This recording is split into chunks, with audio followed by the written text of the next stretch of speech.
Nick is an actor practicing his lines for a role he is auditioning for when his girlfriend Leah comes home. He has been waiting for her, as she promised to help him with memorizing his lines. However, Leah has to finish some work tasks, so she promises to help him, but only for 20 minutes. Nick starts practicing his acting, and Leah reads the counterpart's script to him, but she gets distracted by her phone notifications about work. Nick notices this and feels disappointed, making him start to think that the role is beneath him, and plans on not going to the audition. Leah encourages her, saying he is doing good, and he has to go to the audition. He argues that maybe his time will be better spent in writing the script for a story he has in mind. She comments that he has been working on it for 4 years, but has not even finished a single page. He insists that he has thousands of notes on his phone about different ideas he has. Leah is too exhausted to argue with him, so she just gives up and tells him to do whatever he wants. He follows her to the room and tells her that working so late is not good for her health.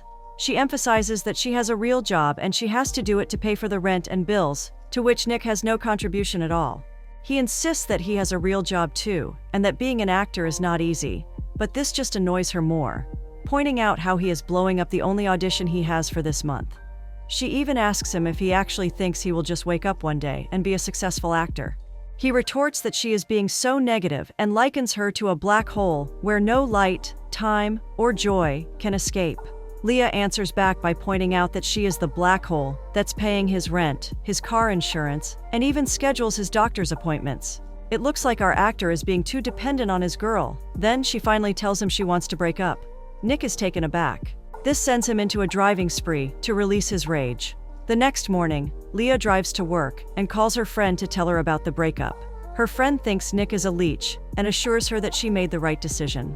Meanwhile, Nick is on a call with his friend and asking him if he can stay with him in the meantime. His friend doesn't think it's a good idea. It's the middle of the COVID-19 pandemic, and it's best for everyone to avoid contact with other people. He also gets a call from his boss telling him that their studio has to close indefinitely due to the current situation.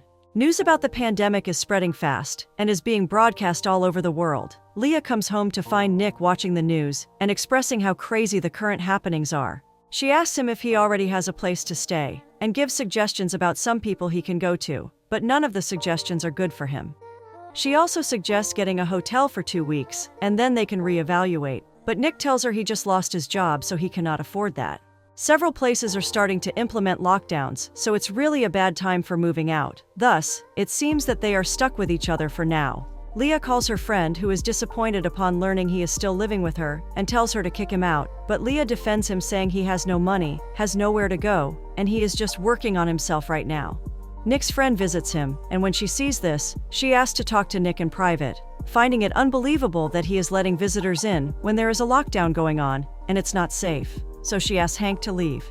In the following weeks, people are advised to stay at home and avoid going out to evade the spread of the virus. Leah and Nick are still stuck with each other, and she is making sure that every caution is in place for them to not contract the harmful virus. She thoroughly cleans the house, monitors their temperatures, makes sure they drink supplements, reminding Nick to always wash his hands properly, and not letting Nick enter the house with the same clothes he was wearing after being in the supermarket. Leah is really worried about the virus's spread. Nick is still trying to find a place to go to. He calls his parents and asks if he can move back home in the meantime, but his dad says it's probably not the best time to do that, and advises him to try figuring it out on his own for now, and come up with a plan. He also asks a broker he knows if he can get an apartment with a $500 budget, but the lowest she can suggest is a $1,600 apartment. Leah is sitting on her front porch, writing down a list of things she wants to achieve before turning 30. Then, she goes to a meeting with her boss, discussing her interest in taking on a higher role and the possibility of a promotion. Unfortunately, her boss cuts her off, telling her that considering the current situation, they are not looking at making any movements right now, but assure her they can circle back to it once the pandemic is over. Nick calls his agent asking him for any available job as he needs the money. He tells him about a theater job for a woman role, which he is willing to take, but it's going to be on a cruise line going from Miami to Mexico. His agent tells him it's really dangerous considering they can get the virus while on the cruise, and does not really recommend for him to take it. But Nick takes it anyway. He starts recording himself to audition for the role, but realizes it's no good. He starts looking for jobs online and finds one as a delivery guy, but Leah is not comfortable with it as there is more possibility of getting the virus with that job. She proposes that she will be so kind as to pay the bills for a couple of weeks more until he finds a new place, and then he can go for the delivery service job if that's what he wants. In the next couple of days, they start to get on each other's nerves. The fact that they are always around each other in a single house is not doing them any good. It's mostly Nick doing things to annoy Leah. One night, Leah is looking for her night cream and cannot find it anywhere. It turns out that Nick is hiding it in his car and is using it for himself. Leah video calls her friend inside the bathroom and rants about how she thinks Nick is hiding her moisturizer. She also talks about how she is getting so annoyed at him for many other things. Nick overhears her and gets irked, so he unplugs the Wi-Fi router, causing Leah's connection to get cut off. She almost cries in frustration. In an act of revenge, Leah changes Netflix's password and doesn't share it with Nick. Nick tries to get back at Leah by starting online dating and discussing how much he likes the girl he just met with his friend over a call. He is intentionally loud, so Leah can overhear how he is comparing the girl to her, and not in a positive way. Then, he starts playing musical instruments loudly, even during Leah's work hours, distracting her from doing her job. Way to irritate your landlady, Nick. One night, Leah is talking to her co-worker, sharing her thoughts about how difficult the current situation is. Her colleague suggests they talk some more and have a drink together, even if it's only virtually, and it sounds good to her. She gets a glass of wine and steps out to the balcony. They talk about how difficult it is being alone in the middle of the quarantine. He asks her if she's living alone, and she says that she is technically living with her ex-boyfriend, but clarifies that she kicked him into the living room as they broke up right before the quarantine started. She further explains that they barely have any interaction, and it's clear they both moved on, emphasizing that he even started dating. The next day, Nick goes out to eat lunch, while social distancing, with his friend, and tells him he has to get out of Leah's place, as he doesn't want to be around her anymore. He shares how much she is hating her day by day. His friend is also an actor, and they talk about how there are no jobs for them at all, due to the pandemic. Truly a difficult time for everybody. One day, Nick comes home after jogging and finds Leah slumped on her bed, looking so depressed, and asks her what's going on. She plays a voicemail from her boss, telling her that she is unfortunately being let go from her job. He tries to comfort her, but she doesn't want to be comforted by him and just wants to process it alone. Having no job, Leah chooses to stay in her room all day and all night, not eating properly, and busily scrolling through her phone and laptop. She starts watching news about the pandemic and the possibility of having a vaccine. She also starts researching it and sees that the casualties due to COVID-19 are increasing rapidly day by day all over the world. Meanwhile, Nick receives a $1,200 check from the government for the economic impact brought on by the pandemic. Leah starts freaking out over the high cases of casualties and calls her healthcare provider, asking for some adjustments to her healthcare plan, as she cannot afford to pay $600 a month just to keep her insurance. It stresses her out so much that she starts throwing up. Nick hears this, and they consult a doctor virtually for help. Leah tells the doctor about what has been happening to her and their home situation. She expresses that she has been so stressed with living with her ex-boyfriend, and asks the doctor if there is something he can prescribe Nick so that he doesn't add to her stress anymore. The doctor advises that he cannot prescribe anything to Nick and that he is not a relationship counselor, but recommends that they do something nice to take her mind off the stress. So, they decide to go on a trip. They drive to the beach, and on the way, Nick notices how there's no traffic in Los Angeles at all, and finds it awesome.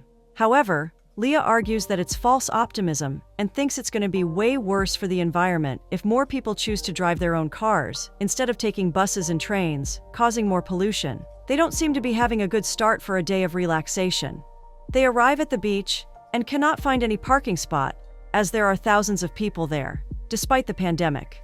And some are not even wearing face masks. They continue to bicker, and Leah asks that they just go home, but Nick insists they should trust that the universe will bless them with a good spot. And the universe does, as they find a place with no other people around, quiet, peaceful, useful, and clean, with a view of the ocean. They start setting up for a picnic and talk. Leah is a worrywart who thinks ways ahead of the future, and that's why she is so stressed about the whole situation, while Nick is very calm about it and likes to stay in the present, to live in the moment. He confesses that he has come to accept that it's over between them, and that helped him to not hate her, because for a while, he felt that he loved her so much that it was impossible to not hate her, and that's why he has been annoying Leah so much previously. They enjoy the view some more and start packing up. Once they arrive home, they start to treat each other better and are now getting along. They have a drink together, play games, dance silly, and play the melodica together, when Leah hated its noise so much before. After all the silliness and drunkenness, they end up spending an intimate night together. The next morning, Nick wakes up and finds Leah eating breakfast in the garden. They discuss what happened last night and how fun it was. Leah thinks it was just a drunk night, and he was probably not thinking straight. The conversation is turning awkward as they both seem like they are not being honest with each other. They agree that they should not drink together anymore to avoid complicating things between them. The next scene shows Leah talking to her friend over the phone, who is scolding her about letting what happened happen, and warns her that before she knows it, they will be married, have kids, and then he will leave her. This makes Leah laugh. Nick is also talking to his friend, sharing what happened, and he notices how happy he looks, but tells him to be careful. They go on with their lives, trying to stay fit amid being in quarantine. Leah is doing yoga when she thinks about texting her coworker Tim, asking him about any movie recommendations, and he suggests one movie. The next scene shows both of them exercising outside the house, and Nick cannot seem to take his eyes off of Leah's body. That night, Tim surprisingly visits Leah to give her some bread. Leah gets inside to get a glove for protection, leaving Nick and Tim by themselves.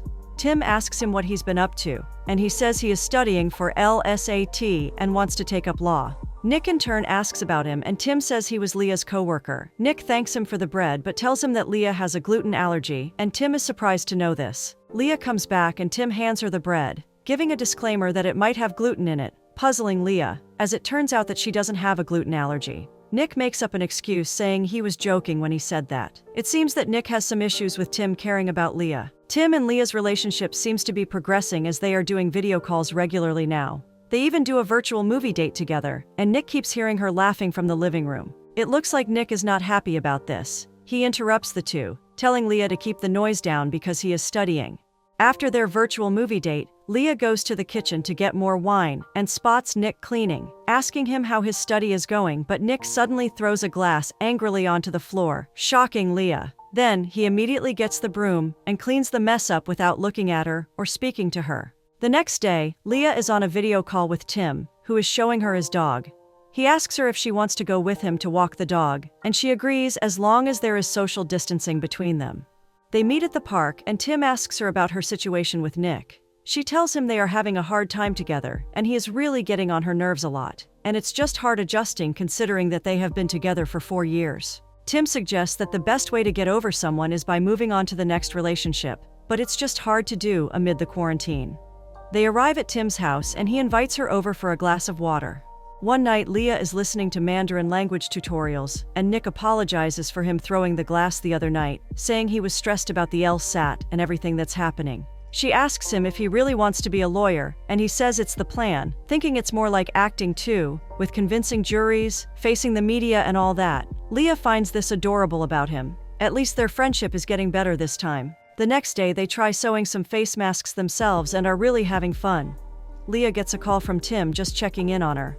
Afterward, Nick receives a text from his friend informing him he can crash in their garage temporarily. He talks about it to Leah, informing her he's going to take up his friend's offer. Leah is worried that he will not be comfortable there as it's a storage space, and he will not have his own bathroom. One night, she sees him sleeping on the floor and offers that he can sleep in the bed. Nick politely declines initially, but takes up her offer anyway. Leah asks him again about moving into his friend's garage and tells him he should stay with her until he finds a real place. The next morning, Leah wakes up before Nick and watches him sleeping peacefully. He gets a voicemail from Tim informing her he tested positive for COVID. This instantly terrifies Leah. She informs Nick and tells him that she saw Tim recently and is worried about her and Nick being exposed. She also confesses that they kissed, so they should both get tested. She eventually reveals that they went farther than kissing that time, and Nick is really shocked and frustrated upon hearing this. Leah apologizes while frantically trying to explain herself, but their conversation does not end well as Nick walks out. Then, they separately get tested for COVID. Leah's relationship with Tim does not seem to be going so well as she starts to see their differences. Meanwhile, Nick decides to move out and crash into his friend's garage. His friend shares the news that he just got booked for a big TV show, and Nick expresses happiness for his friend. Before he goes, he asks him if he could give him some more poop bags, as the one he has is already overflowing. He doesn't seem to have a very good living condition right now. He decides to move into his uncle's barn. However, the house does not have electricity, so he struggles to continue writing his story. He looks around and finds a typewriter, but finds out it has no ink. Then, he sees a pencil which ends up breaking. Luck doesn't seem to be on Nick's side right now. He sits in his car and cries in frustration. It's Leah's 30th birthday, and she receives several greetings from her friends and family. She also tested negative for COVID, which is a total relief. Meanwhile, Nick is now doing delivery jobs and eventually gets his own apartment. They are moving on with their lives separately. Leah is lonely celebrating her birthday alone and plants her face in the cake. Nick is doing his deliveries and ends up delivering to Tim's house. Tim apologizes about exposing him and Leah to the virus, but Nick comments that it's all Leah's fault and she should be the one apologizing for seeing two guys at the same time during the pandemic. Tim comments that it might be unfair to put the blame on her, emphasizing that as far as he knows, he was squatting in her place for a couple of months after she broke up with him. So that's on him and not her. Nick is slapped with the reality but is in denial about it. One day, as if he has been hit by some realization, Nick thinks about Leah's night cream, which he stole from her, and starts to look at where he can buy it. He visits Leah and finds out she adopted a dog and seems to be doing well on her own. He is getting his melodica and hands her something as a birthday gift. Leah is pleased to see that it's her night cream. He shares that he is spending most of his time writing his screenplay now, while Leah is spending her time baking and taking care of her dog. Nick finally apologizes for not just leaving her place right after their breakup. Leah comments that it was nice to have company for a bit. Then, Nick says goodbye to Leah and her dog. At least they are parting peacefully, and what needs to be said has been said between them. The film ends with Nick playing his melodica in the park when he notices that a lady playing a flute is matching his tune. He approaches her while both of them are playing. It seems he found someone who matches his interests.